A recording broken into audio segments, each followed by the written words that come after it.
Chad Jemison with Bright Ideas Realty. We're here back again with Barb Multari with Pathway Mortgage Group. In this episode, we're going to be talking about how to purchase a home without having to sell your house first.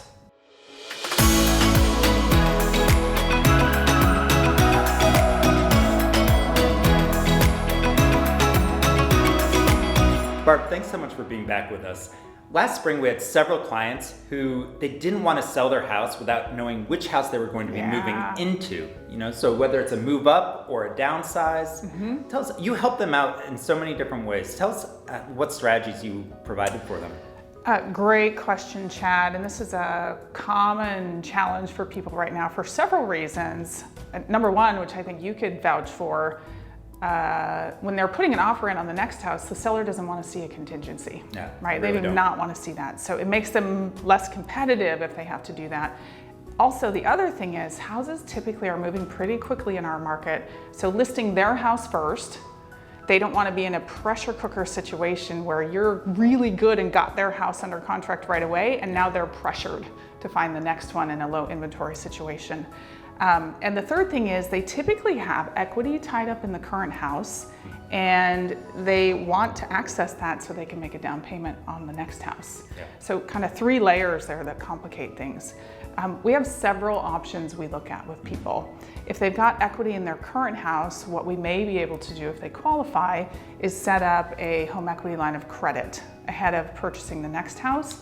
So that's a HELOC, right? That's a HELOC, yeah. So the acronym HELOC, Home Equity Line of Credit, they can set that up on their existing house where they can access the equity that they would have put for down payment if this house was already sold. That's one option. They may also be able to go with a low down payment on the new house, say 5% down, and then when this house that they currently own sells, they can take the funds from that and make a principal pay down on the new mortgage and do what's called a recast.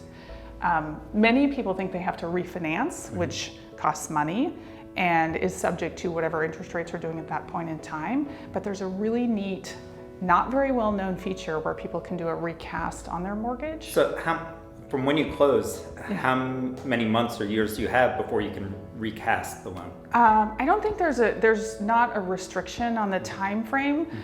It can vary a little bit by lender. Usually they have a minimum $5,000 pay down before they do that, and anywhere from 0 fee to $150. So it's a really simple solution to what appears to be a pretty complex problem.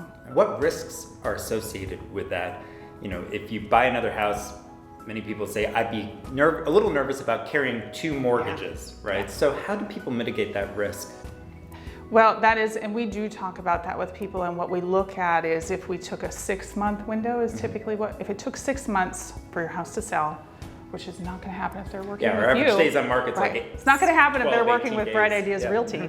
But if it takes them 6 months to sell, how much are they obligated to with the new house and the old house in that period of time? Are they comfortable with that? Do they have backup funds? Can they avoid, draining their 401k account? So we do talk with them about what that might be and make sure that they can, stomach that and financially